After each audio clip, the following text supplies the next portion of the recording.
And Steam, what's up, y'all? Welcome back. Another recap, another dub. Your boy kept his first place supremacy in Friday Night Lights. Out here, reigning on top. We are itching closer to the playoffs, and now I believe. You know what? I didn't even look at the records. I gotta look at the records later. We're at the start of the video, and I just realized I forgot something. But regardless, because it doesn't matter. Now I believe I am set. Even if I do take losses within next week and the following, I ain't gotta worry about that. Playoffs, baby. 2 more weeks only simply because top 4 make it. That's it. The rest. So getting into it, man. Kyler Murray actually had a pretty good performance. He ended up going 31 of 45. Playing against Minnesota, they have a stout defense. Their front defensive line is tough. So Kyler was good, man.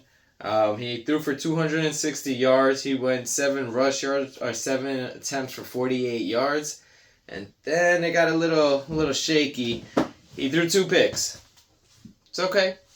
I'm not too concerned about the picks. He did have 45 attempts in this game, which is I believe his career best. Yeah. And then it gets a little shaky again because his touchdown to interception ratio is 2 to 3 over the last 4 games. That's troublesome. But rushing baseline, I said baseline. Yeah, whatever. Rushing baseline.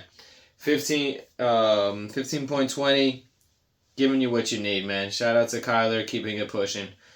I'm looking forward to continuously going. And we're looking at the other aspect of it. I ended up going against Lamar Jackson. Man, Lamar, I want to say torched Philly, but he went off. Man's had a game. 2 touchdowns, 237 yards. He completed 23 of 36 passes. Bro, he's a baller. He did throw 3 interceptions, but... Oh, no, I'm lying to you. I'm looking at a different stat I wrote for him. He's a goon. And that stat that I was looking at that I just mistakenly misread, it is over this course of the season. He's gotten 3,290 yards, 29 touchdowns, and 3 interceptions. That's crazy. That is some actual MVP stat numbers. I'm not even mad at that whatsoever. That's some goon stuff, man.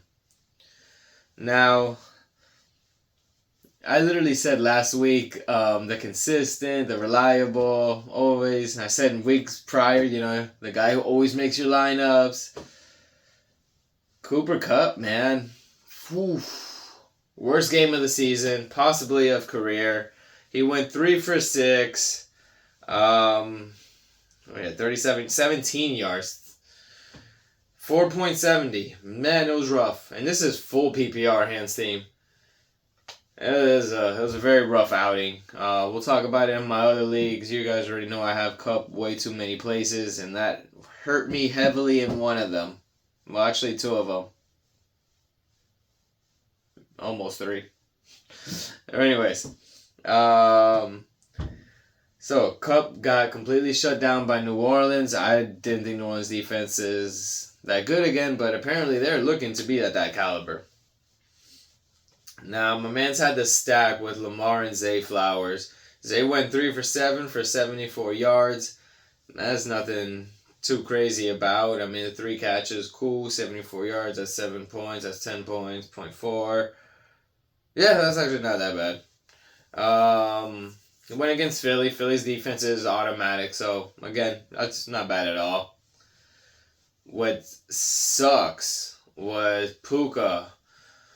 So, same game as Kupp, New Orleans. Puka went 5 of 8. So, it's not like Puka saw an abundance of targets himself. But he did a lot more work with his target because the target that he got, the heavy hitter, was the touchdown. Kupp didn't get a touchdown. Puka got, 2 more targets than Kupp. 56 yards. So, he also got a hell of a lot many more yards than Kupp. It's a rough outing, man.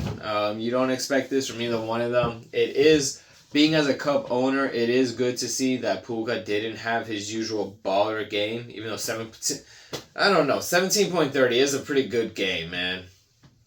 No, I was going to say it's good that they both didn't play good, but Cup with 4 and Cooper with 17, killing me, Smalls. I don't know, man. Puka for sure is the number one. It's been evident all year. I've been trying to deny the fact. Whatever. We'll get into the Cooper Cup, Puka Nakua situation in another league, and then we'll expand on it in another one. I got Cup in too many places. Hands team, you guys know this. Next on the list is DJ Moore. Man, so I've been talking so much mess about Chicago the last couple of weeks on how I want no part of their offense. I want nothing to do with it. They can't seem to move the ball, spread the ball. I ain't doing nothing with it besides turning it over. Bam, never mind. Caleb Williams has been looking amazing the last 2 to 3 weeks.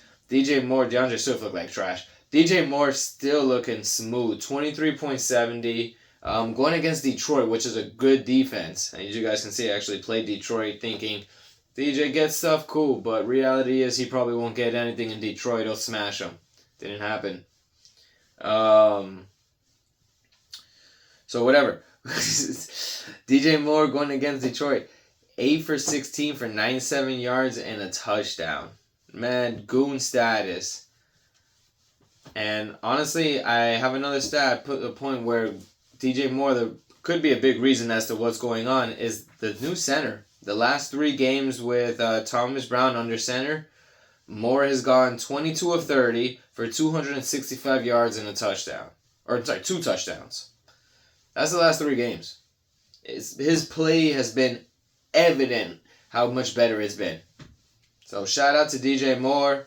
Shout out to Thomas Brown. I would shout out Caleb Williams, but I can't do it. Jonathan Taylor. Damn, man. He would have a good game against me. And the sad thing is he didn't even have a good game. What he got was a lucky-ass catch. He doesn't even get catches or receptions. So Taylor went 25 for 96. Well, I don't know. It's alright, I guess. But, actually, no, it's trash. That was 3.8 yards a carry. Garbage. Yeah. I'm glad I wrote that down. Trash. But, bro, he lucked out so heavily with that touchdown reception. It was a 1 for 7 yard touchdown. He's just so lucky, bro. I don't remember. I saw a stat with him earlier that he's only caught in so many. I think like 3 touchdown passes within the year or something. I don't remember. I have to look it up, but that's just annoying because Jonathan Taylor hasn't been doing much all season, and he decides, 17.30, sure. Devon Achane, my dog. Still running a little heavy, to be real with you. 7 for 14. That's not good at all. It's 2 yards a carry. He went 8 of 9 for 56 yards and a touchdown. So that is my saving grace right there. Achane has been balling. He actually tied the team with Tyreek for targets. Jonnu Smith was the first. I think Tyreek and him had 8. Jonnu had 9. But, man, Achane is an absolute goon. Even if Achane's not he is getting the space, but even if he's not breaking away on the ground, Achane definitely is going to catch these passes. He's been averaging, 5 or more over the last 4 games? Yeah, he's good, man. He's good. And a side note, too, Jonnu Smith, bro.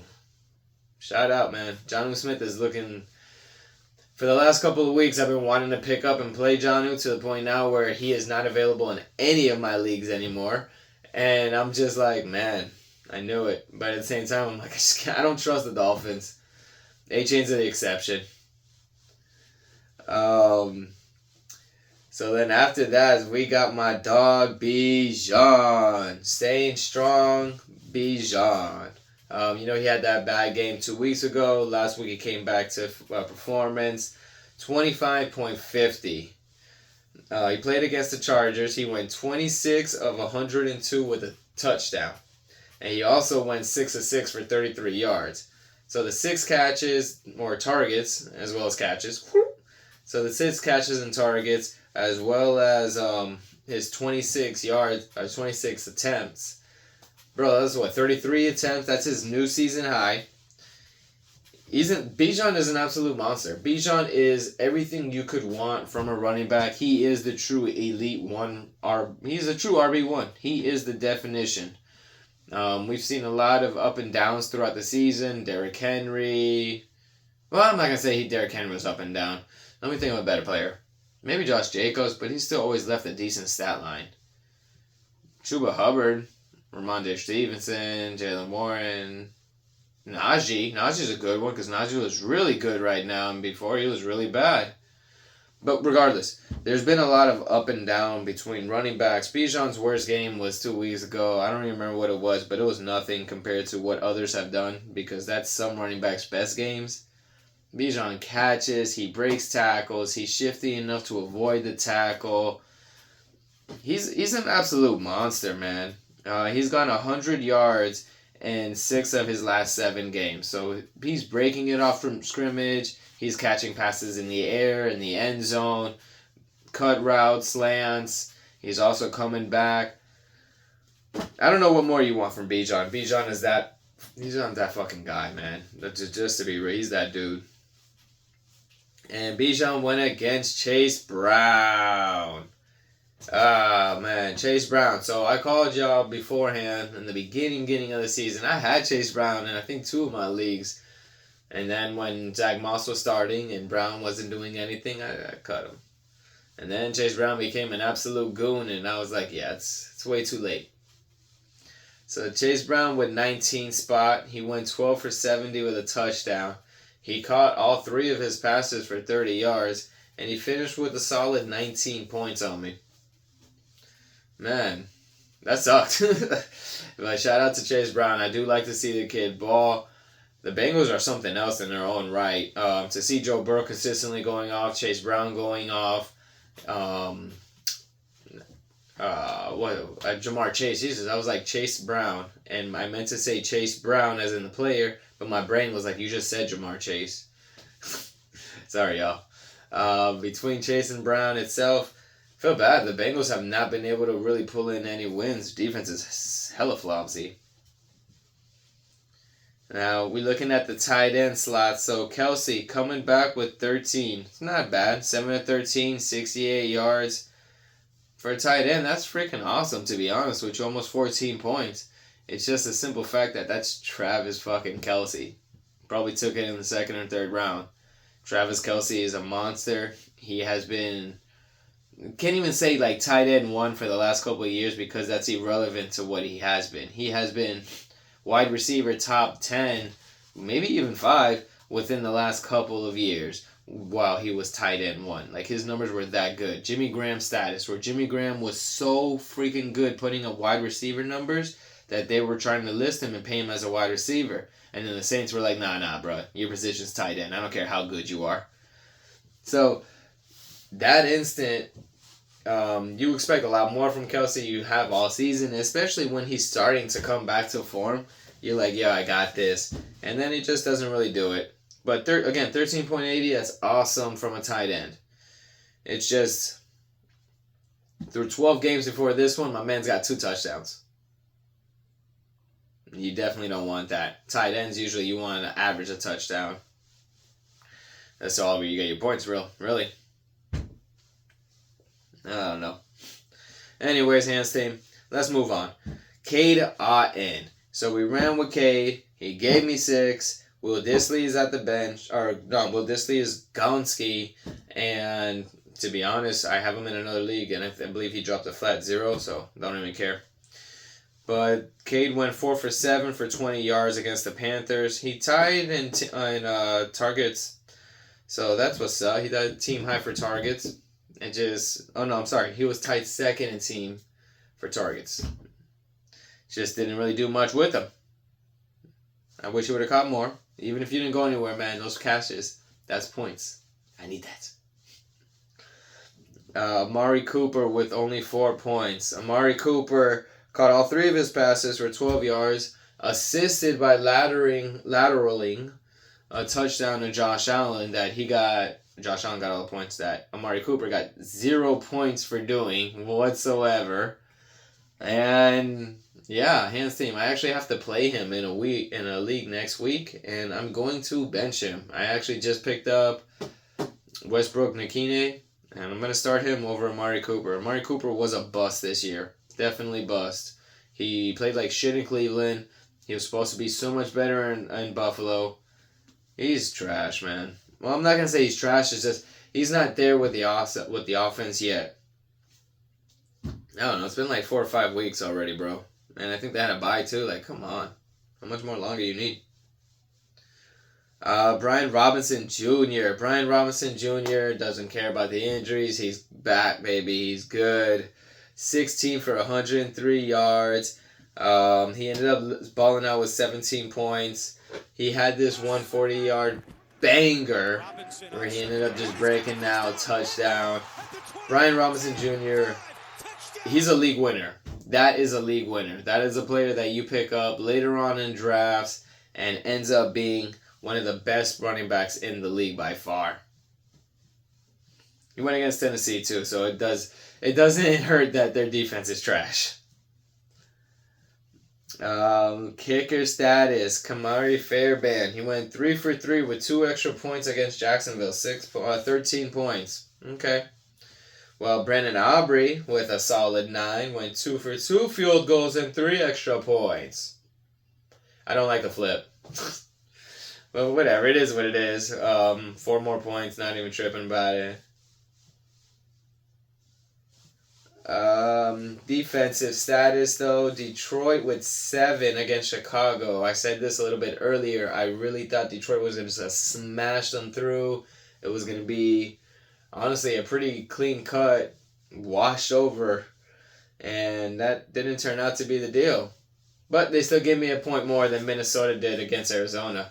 Which is wild to me because, I don't know, I guess I hold Kyler in too much high perspective because I'm like, I don't want to play defense against Kyler Murray. Even if he is playing like shit this one game, that means this next game he's going to ball out. And if he balled out this one game, I don't want to play him the next game.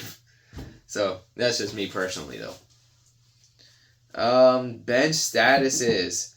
So I had Tank Dell with 3. He had Jordan Addison with 9. You couldn't really do anything different.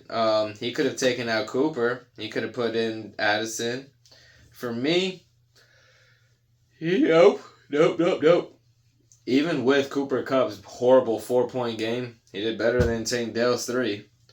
Goff with 16 actually did a point better than Kyler. He has Eckler hurt. Ooh, Mark Andrews. If he played Mark Andrews over Kelsey, he would have won the game. That's simple. I won 130 to 126 hands team, just in case I didn't state that earlier. I had Garrett Wilson with 9 on the bench. Could have played him over Kupp. And Pittsburgh's defense with 15. Oh, yeah, that would have smashed. But all in all, hands team, it doesn't matter. Your boy got the dubs. Big W's. We're coming through. Playoffs are 2 weeks away now. Let's see what happens, man. Again, top 4 make the playoffs, and your boy is number 1, and it looks like it's staying that way all the way through, baby. All right, hands team. I am out. Let's go ahead and get these dubs, man. Deuces.